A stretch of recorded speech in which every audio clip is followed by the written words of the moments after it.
fundamental principles of material nature. The most fundamental principle of material nature is that nature or Shakti is under the control of and is manifested by the Shaktiman, Bhagavan, Krishna.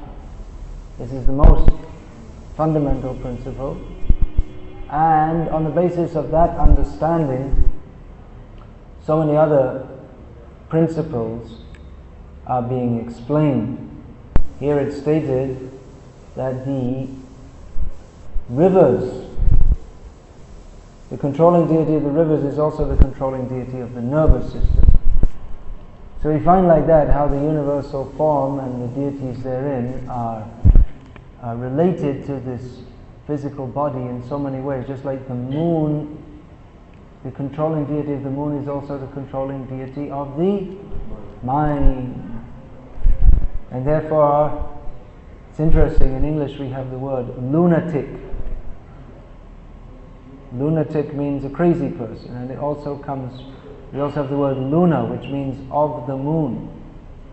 So a crazy person means someone whose moon is not in proper order.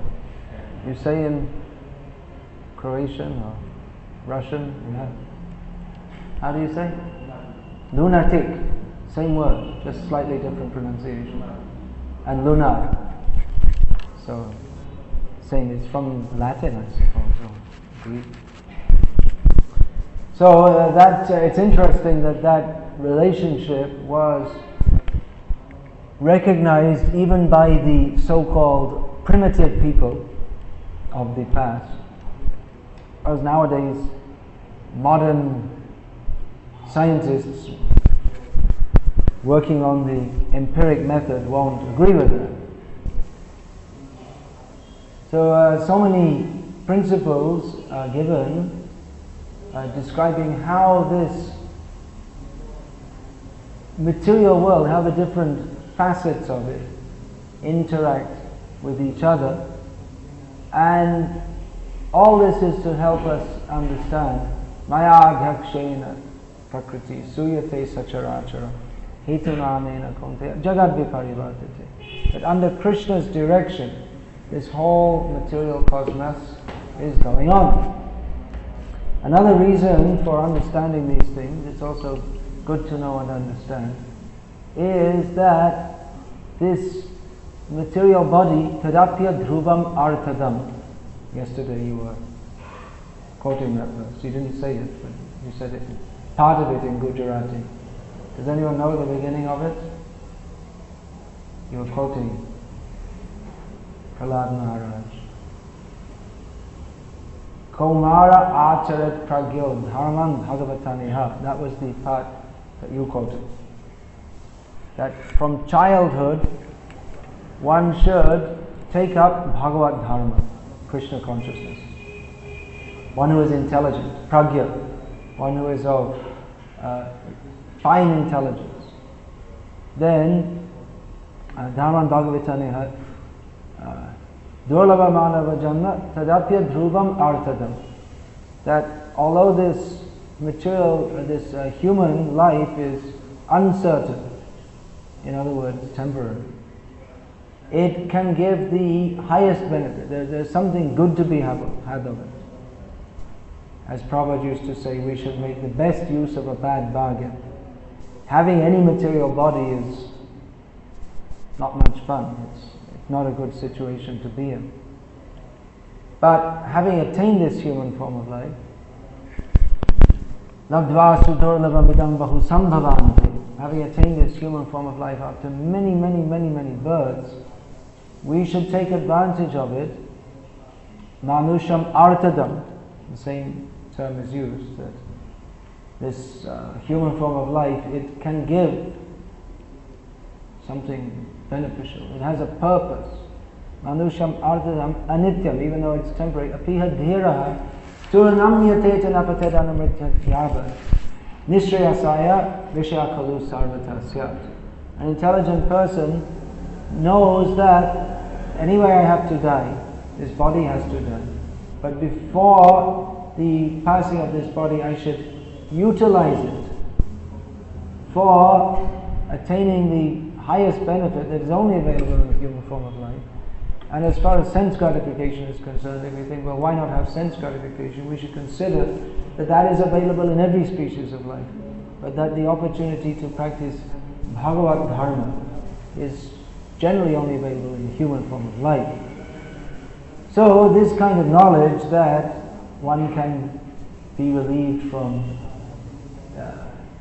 disorder of the nervous system by bathing in a flowing river, this may not seem to be very important compared to understanding the relationship of the soul with Krishna, and actually it's not. However, it is important, this kind of knowledge is important if it's taken in relationship with Krishna consciousness. In other words, one has the human form of life, so we should try to maintain the health of the body so that we can practice Krishna consciousness. It was told to me by, actually not only to me, but told to so many others, Dhananjay Prabhu, one of the first disciples of Srila Prabhupada, I think the first in Britain, although someone else also claims that distinction. But he said that Prabhupada had said to him, he was living in Vrindavan, one of the first Western devotees to live in Vrindavan, and in those days, mostly our Western devotees in India, those that didn't go back within 4 or 5 days of arriving, they were usually sick most of the time, and many of them, they spent most of their time just trying to remain healthy. That was their main service. So Prabhupada had apparently told Dhananjay Prabhu that first comes health and then sadhana and service. And actually we can understand that it's very difficult to practice sadhana or do any service if the body is not healthy. So bodily health is certainly an important consideration. If one is not on the level of Madhavendra Puri or Srila Prabhupada, who are fully in Krishna consciousness, even lying on their bed in great difficulty. Not difficulty, that's a mistake, but apparently in great difficulty health-wise. But for most of us who are a long way from such a level, then without having good health, it's difficult to be in Krishna consciousness. I was saying that to Sridhar Maharaj, shortly before he left our company for the time being, that I'd been sick for most of the year. Of course that was in March, so it wasn't. For a couple of months I'd been sick, not very sick, I mean I didn't have cancer or leprosy or any such thing, just some cough and a fever and associated weakness. And I was saying to him that, well, you've been sick for so many years with much worse sickness than me, so I can appreciate having gone through a couple of months of not very severe sickness, but enough to make life difficult. That's what sickness is for. That's the gift of Maya, to help us realize that this material world is miserable. But I was finding it difficult to keep up with my sadhana, to chant in time, to chant with any energy. So it's difficult to maintain a nice level of Krishna consciousness unless the body is sufficiently healthy. So I was appreciating that he went through so many years of great difficulty, health-wise, and still he was in jolly consciousness. He was known as the Jolly Swami. So the Vedic directions are there for keeping a healthy body. What for? Kamasya nindriya priti yavat jiveta yavata. Jivasya tattva jigyasa nartha. Nartha yes. What is it? Nartha chet. Nartha yes cheha karma bhi. That life's desires should only be for the purpose of self-realization. One should not desire even to live or healthy body. Prabhupada has translated this. Not for sense gratification, but only for inquiry into the absolute truth. That should be the goal of all one's work. So the Vedic directions for keeping healthy, they're also important for devotees. This could be moved actually. They're also important for devotees, as are so many supplementary Vedic sciences. Ayurveda is Upaveda. That means supplementary Vedic science. And there are so many supplementary Vedic sciences. Vastu Shastra has become very popular recently. And there's astrology. All these are helpful. It can be helpful for the human society. And in that regard, they may be helpful for devotees, because devotees are also living in human bodies, in human society. There are so many directions for the organization of society also. Now, it may be said, well, these are extrinsic to Krishna consciousness. They don't constitute the essence of Krishna consciousness. But they are important. They're also Shastras. Maybe Upaveda, but it's also Shastra that's given by Bhagavan for the betterment of human society.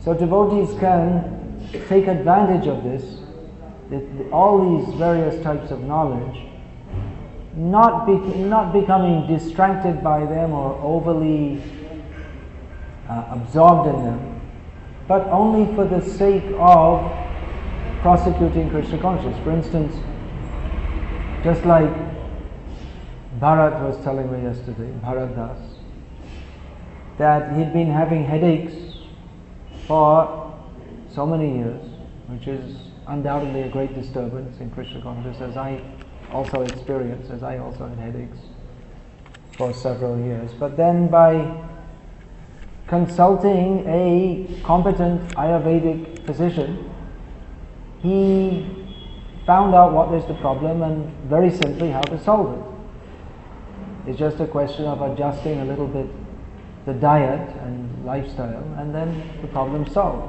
And today I saw Bharat dancing in Kirtan, which I don't remember seeing for a long time. So a little advice from someone who knows, and without spending thousands of dollars on tests and useless treatment, just a little advice from someone who knows, and so much benefit is there. So these sciences were there in human society to help people live their lives. Of course, life lived without Krishna consciousness is ultimately useless, but the whole Vedic culture is meant to lead one to that. So, although it's not the profession or the main purpose for devotees to know these things, then just like one of our devotees, he was at medical school. This is in the late 1960s, and then he came in contact with the devotees, and I can't remember whether he asked Prabhupada or whether it was a disciple of Prabhupada. I think he asked Prabhupada that should I continue with medical school or should I join the movement and become a full-time preacher? And Prabhupada told him there are so many doctors, but there are not preachers of Krishna consciousness, which is more required. So he joined, giving up his medical studies. So it may not be required for devotees to become astrologers and Ayurvedic physicians, because there are already such persons in society. But they can take advantage of that knowledge, and traditionally in Vedic culture, everyone, in any traditional culture, people had basic knowledge of how to live in such a way as to remain healthy. We'll still find that in India. It's not, people don't consider it Ayurveda as such, they don't consider themselves great physicians or any such thing, but there are basic things that should be known, just like in the winter or if one has a cold, not to eat yogurt. It's a very simple thing. Or there's so many things like that. So many. In Bengal they say this date gur is very delicious. But once the Chaitra Mash begins, then you shouldn't take it because it's very heating, which is good for the winter. But then in Chaitra, as soon as Chaitra Mash begins, then it begins to get hot, and so it's too heating for the body. So one shouldn't take it. So this is common knowledge. In English they say it's grandmother's law, L-O-R-E. Law means knowledge. Grandmother, every grandmother knows this kind of thing. If there's some cut, they immediately, finger is cut, then immediately go to the garden, get some leaf, rub it, and then it stops bleeding. There's so many things. Basic knowledge people used to know. Now living in the cities, if there's some cut, go to the doctor, pay 100 rupees, get some cream, pay another 100 rupees, go every day for dressing, just some small thing. And waste so much time and money. And fill your body with some chemical ingredients also. So actually there was no need for doctors so much anyway previously, because one thing, people lived more sane kind of life, both mentally and physically. They didn't have so many disorders. Most of the disorders, very nice mouth you have. You think I'm the doctor here. I show you your mouth so I can look inside.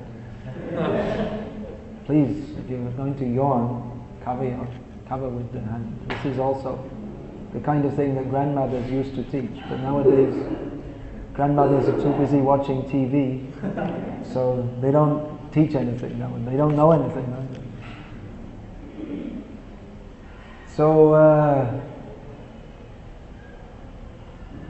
what was I saying before I got sidetracked by inspecting Madhav Das's mouth? Grandmother's law, yes. So people didn't need doctors so much. People lived healthy lives, and if there was any minor problem, then they would didn't need doctors. They weren't go in the villages, and there weren't doctors or hospitals or medical institutions or any such things. That if there was any problem, then most things are solved by fasting for 1 or 2 days, and things like a cold. That saying is there that if you go to the doctor and get the medicine, the cold will be finished in 7 days. And if you don't go, and you just tolerate, then it will be finished in 1 week anyway. So, minor things you just tolerate, that's all. And others, just like rheumatism, arthritis, common things, people know what are the basic cures for them. And there may be some kind, for snake bite, there's some, call a fakir, do some mantras and like this. There's all this kind of village cures in Bengali. Anyone here? Any Bengali? They're not here. There are Bengalis, but they don't come to class. So, fu. We have that in Orissa, fu. They're curing by fu. They get some mustard oil, say some mantras, rub it on. You have that system in Orissa, in Gujarat also. They must be having, but you're all city boys, so you don't. Huh? Yeah, in Orissa like that. I had also one time this very stiff pain in the joint. So this one lady rubbed this mustard oil and then said some mantras, blew on it, finished. I asked, how does that work? She said, I don't know. My mother showed me this, and I don't know how it works. It works. Okay, it works. So, like this, there are so many. Of course, it came back again after some time, but at least it went away. So, that basic knowledge was there, and doctors, well, yeah, maybe for the richer people there'd be doctors in the town. Town means the rich people were living in the country also. It wasn't that the rich people were only in the city. The culture was actually the country, because the production is in the country. So the zamindars or whatever, the rajas, they'd be there with their the raja. I mean, raja means not necessarily that he's like some samrat, not ruling the whole of India, but he may be the king of 5 or 6 villages. And he'd have the doctor there with him, and then anyone else, if they're serious case, the doctor would, not just for the king's family, but for all others also, he would consult. So that arrangement was there. All arrangements were there in human society. It wasn't that it's only nowadays that we have some arrangements, but previously human society was going on, and in many ways it was going on much better than it is now. Just like this sickness, people are always sick all the time because the whole way of life makes you sick. Everything. The air you breathe makes you sick. Air is supposed to make you healthy. By breathing, it's supposed to flush the system and purify. But by breathing the normal air in a city, it contaminates the whole system. So it's just the opposite. That just by breathing one should get healthy. But then nowadays by breathing it makes you sick. And like that, water. You can't even get decent water to drink. It's practically not. It's very difficult to get water that is good for drinking. I mean, you can buy this plastic bottled water, but that's also horrible. So modern life makes everyone disturbed and sick, mentally disturbed. Practically, I don't know. Is it only the people that I come in contact with, or is it everyone seems to be mentally disturbed, one way, this way, that way, the other. The whole society makes people mad, because the whole setup is mad. The whole setup. Work hard, get money,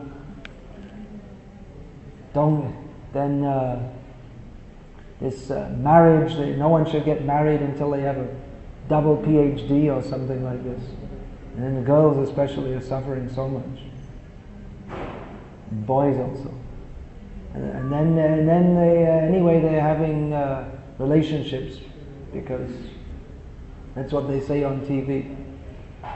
So the whole society is completely insane. The Vedic system is giving nice directions how we can live in human society, live a healthy life without any great strain. Nowadays what people think is normal health is substandard. Health means that just like previously people, they would think nothing of walking 20 kilometers carrying a big basket on their head.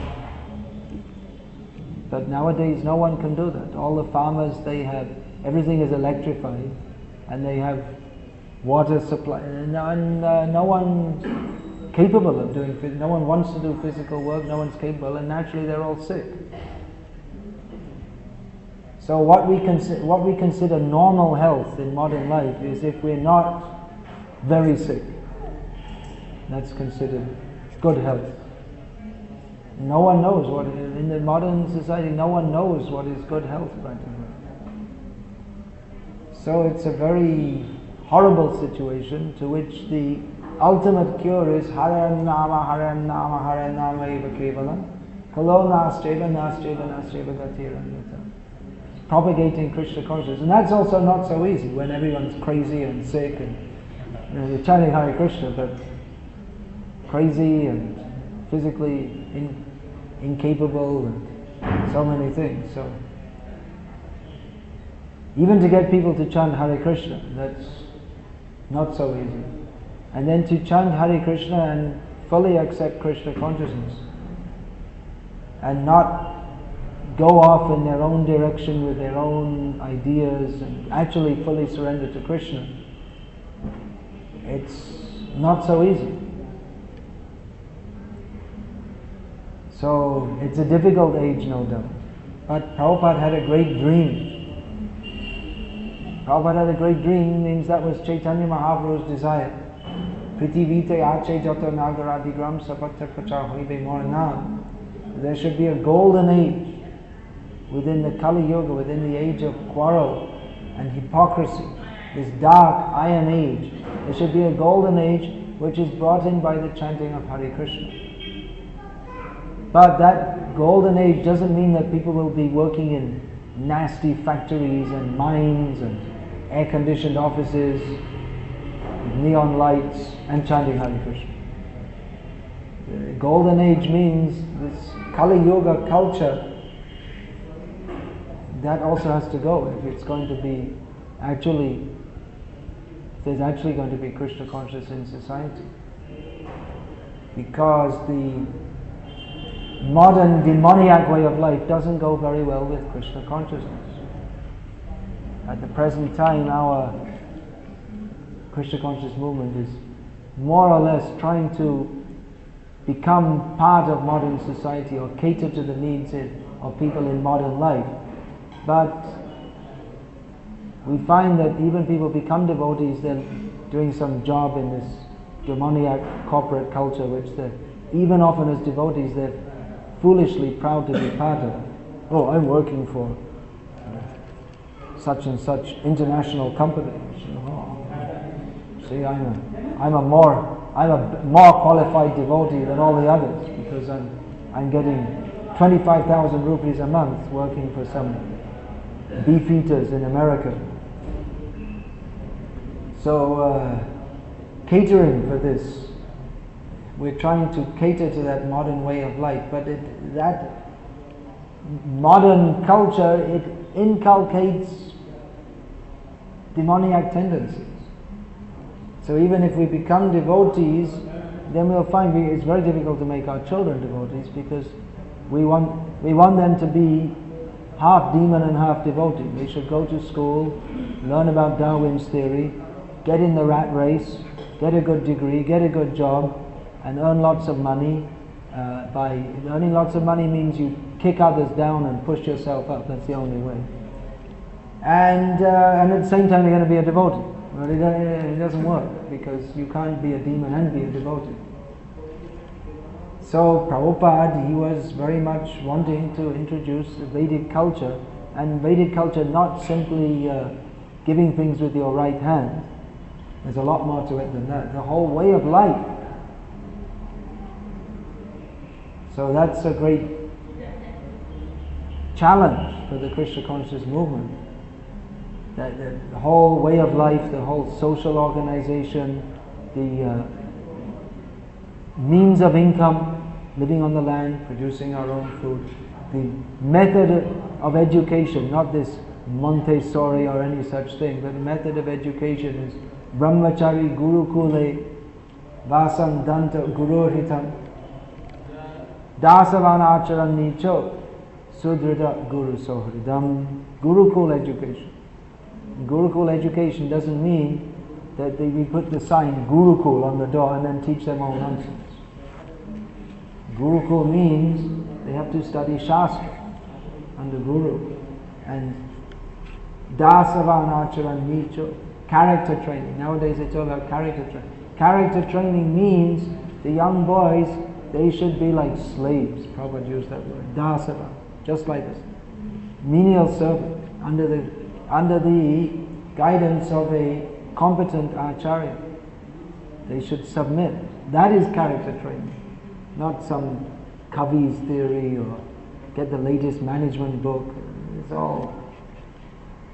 There might be something of value in that, but compared to the Vedic knowledge, it is laghu, not guru. It is light.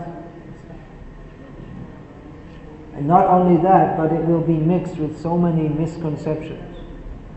Just like I saw one book of Stephen Covey, who is the greatest of the management gurus of the modern age.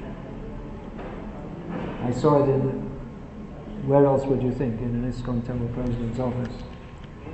So I had a quick look at it, and he had in there the qualifications of a perfect person, not according to Narad Muni in the Bhagavatam, but according to Stephen Covey. So he had a list of all the qualities. quite good, punctuality, consideration of this. And one of them was, he does not become the disciple of anybody. But our Vedic culture means that you have to be a disciple. You're not considered a human being, you're not considered a cultured human being unless and until you become a disciple.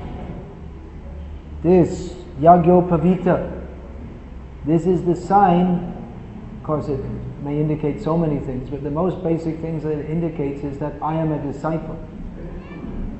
Nowadays that they have this Upanayanam, and it's just a social show. Usually nowadays they do it just along with the marriage, because you're supposed to have Upanayanam before marriage, and it saves money to do it. Instead of having two functions, have one function. But actually the thing is, you're supposed to have Upanayanam, and that means he goes to study as a brahmachari, and when his brahmachari period is over, then he comes home and gets married. So that's why one is supposed to have Upanayanam before marriage. It's not just Upanayanam, you stick a thread on your shoulder, but you're supposed to be trained in Shastra, in behavior. Then only you're fit to be married. You're not fit to be married otherwise, unless among Shudras, all right. But among Vaishyas, they also have some brahmachari training, and Kshatriyas, and especially Brahmana caste, they have rigid training. Then only they're fit to be married. But nowadays, oh, he has to get married. Did he have his Upanayanam yet? No. Okay, do it all together. And who's the guru? Just like someone was telling me the other day, someone was telling me they were initiated in Gauriya Math. And I said, by who? And, well, couldn't remember. It's one of those, you walk in, and you walk in just to visit, and you walk out initiated. And what was the guru's name? Well, I can't quite remember. So it's all meaningless. This Vedic culture is so serious. It's meant for attaining the ultimate goal of life. How seriously the guru-disciple relationship is meant to be taken. Chokku dana diloje, janme janme Prabhu said, who has given me the gift of vision. He is my Lord, birth after birth. That's how seriously this has to be taken. Sakshad haridvena samasta shastra uttastata bharyata evasa. The guru is considered as good as God. But nowadays, I didn't get initiated. I'm still bhakta so-and-so. I should get initiated. Okay. That guru gives initiation, you just walk, okay, great. I'm going to go and get it. Never mind all this study, get ready, understand what it is. I'm initiated. I had a walk-in initiation. Just like they have this drive-in car wash. I don't think they didn't get that in India yet. They didn't get their technology together yet. But in the West, you drive in. You have in India also? You drive in. You have to remember to close the windows of your car, and then there's a machine which covers the car, and then 5 minutes later you drive out, washed. Pay, I don't know, $5 or something. So like that. Or McDonald's, drive in. You drive into McDonald's, and then you just, I don't know what they do, and then they drive out with their pizza, and they're eating it as they're going along, which is illegal. So like that, walking initiation. Great, got initiation, finished.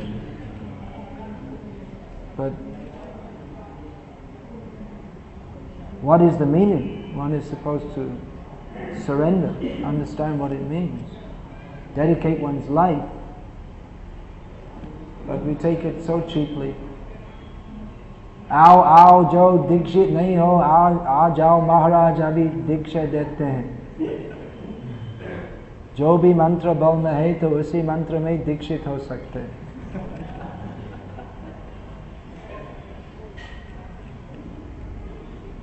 You understand what that means? Come everyone who's not initiated. Maharaj is giving initiation. Whatever mantra you're already chanting, you can be initiated in that mantra. You do Ganesh mantra, okay. You like Ganesh mantra. You like Vishnu mantra. You like Sai Baba, I won't give him because he's my competitor. But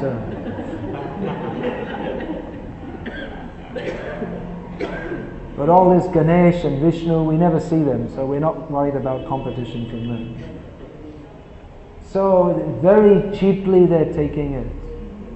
What is this very deep Vedic culture? If this Vedic culture had been properly preached, this Sai Baba wouldn't even be able to make a pig a disciple. The people wouldn't allow him. But instead he's making the people into pigs next life. So these people couldn't flourish if there was any Vedic culture. Everything back to front, upside down. Now, previously they used to think that it was, we cannot send our children to the school for education, Western schools. And then they started sending. Education means they should surrender to a guru, then the Western education. And then they started sending girls, which was considered, previously it was considered a great insult. That if you're sending a girl to a school, that means you want her to get a job and work. How can that be? That's the man, it's his duty to support the family. If he can't, if he has to send his wife to work, it's a great insult. Only like the fishermen and the women who sit in the market and sell vegetables, or they may go to work in public, but no respectable person.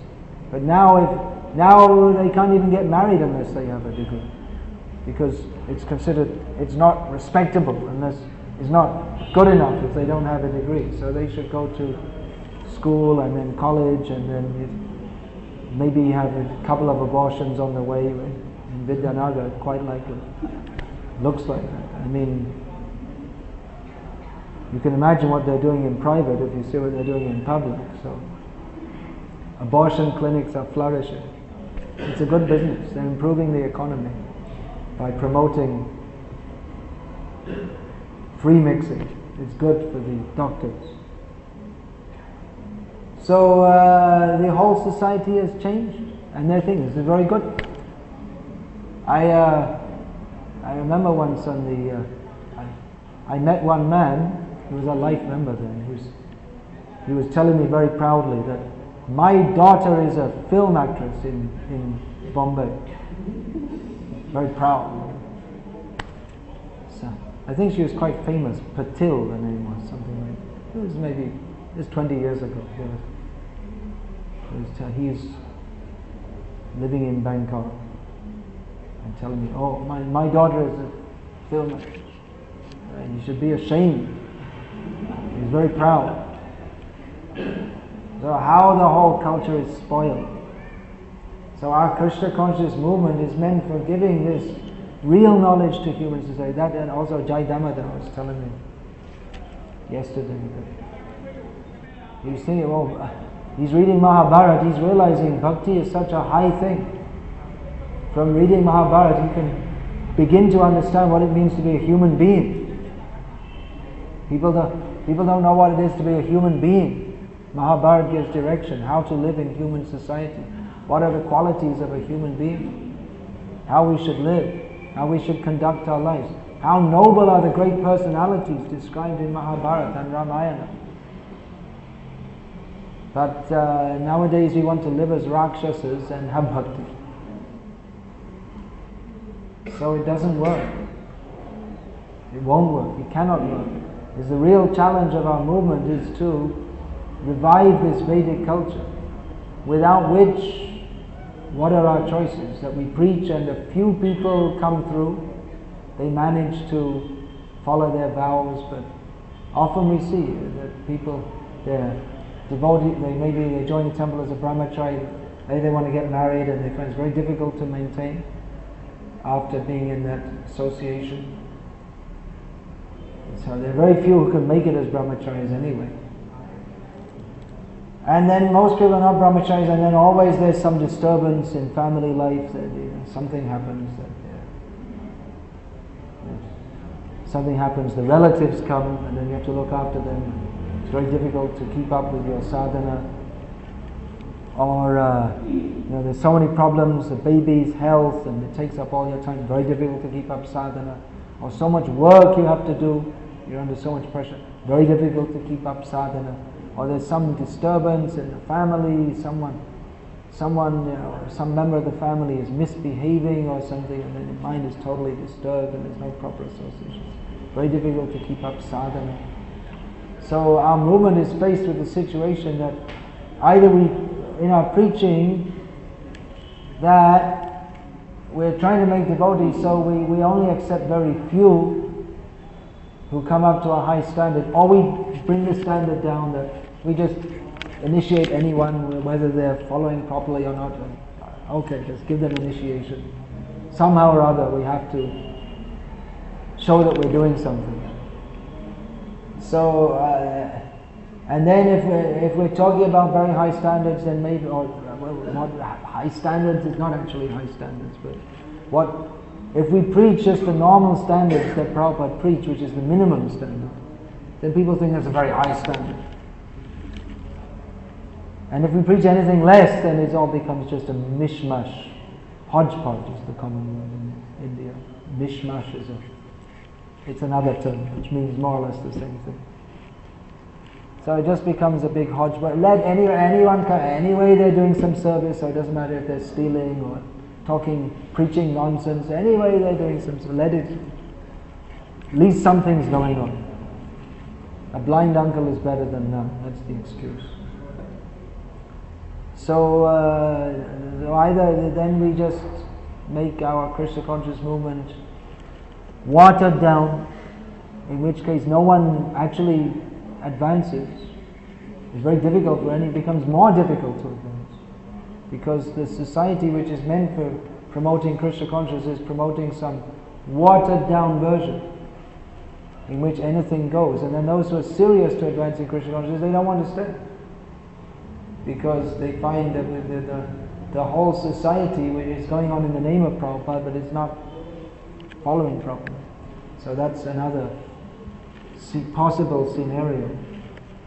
Or what we can do, which is also very difficult, but it's what Prabhupada asked us to do, is to attempt to establish this Vedic culture with land-based communities, in which we have our own communities based on Krishna consciousness, in which people can live, householders can live together and work cooperatively on the land, living a very simple life and helping each other to advance in Krishna consciousness. The problem is that people, they want to be Krishna conscious and have their apartment building and their AC or at least electric fan and mixie and two-wheeler, if not a four-wheeler. They want all the comforts of modern life. If you want the comfort of modern life, then you have to accept the discomfort also. You have to work like an ass in bad association so that you can go home and get a few hours rest underneath a fan so that you can go back and work hard again the next day.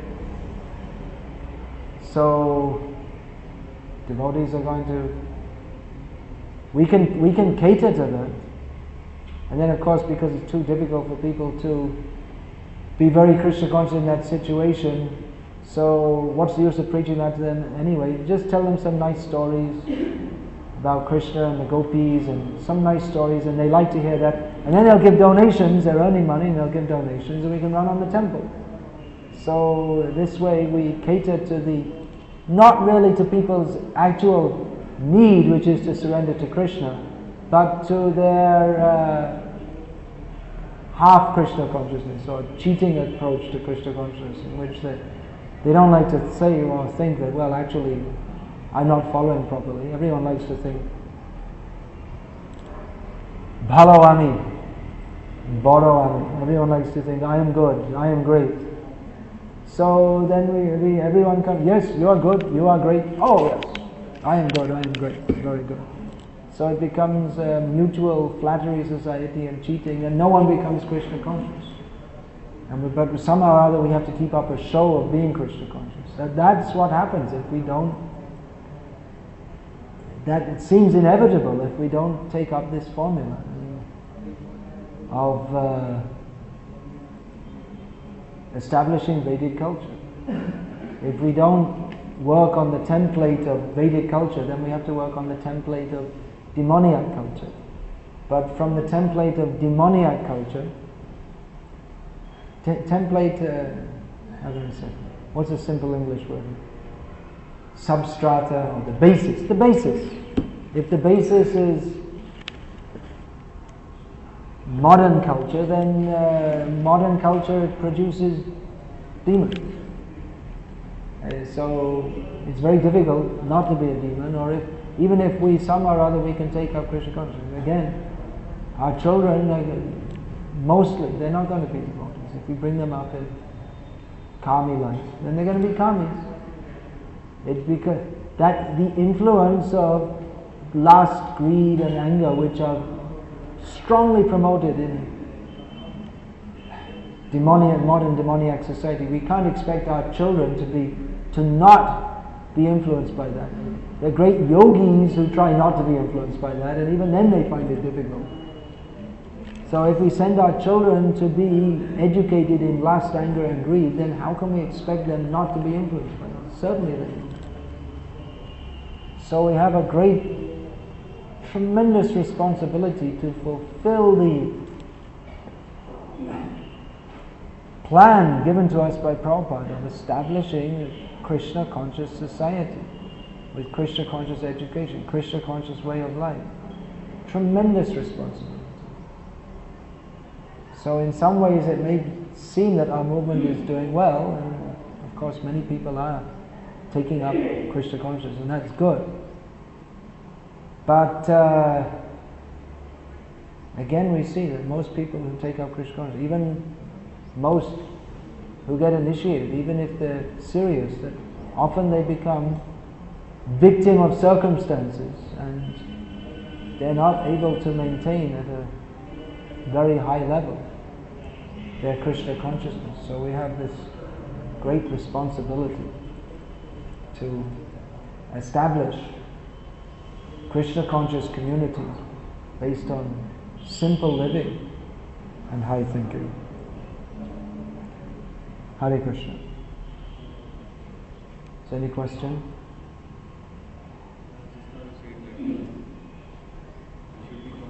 How about getting this cordless mic, a product of modern society, as we're living in it? You might as well take advantage of it.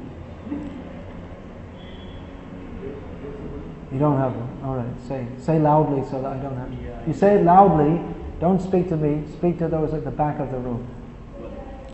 Just now it's instructed that we should be completely surrendered in the Vedic culture.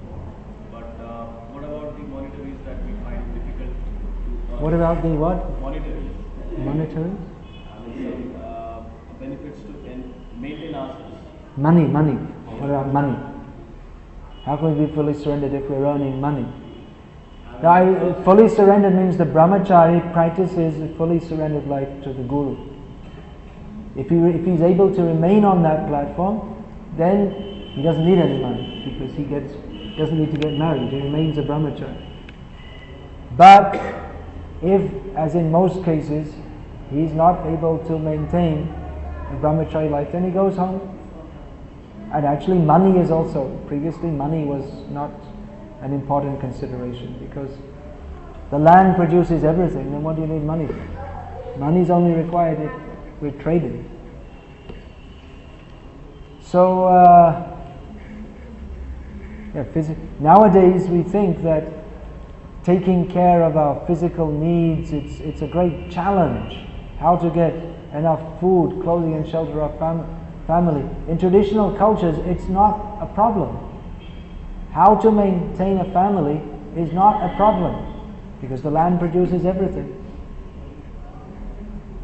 It's not a very great strain to consider how to get married, and home is there. You say the boy lives in his father's home and the girl goes to her husband's home. So there's no need to worry about getting a separate home. Food is there, food is produced from the land, and whatever else you need, everything is there. Nowadays, you say it's a great challenge to maintain ourselves. Yes. Even in these situations, if we come out and surrender out here. Surrender out where?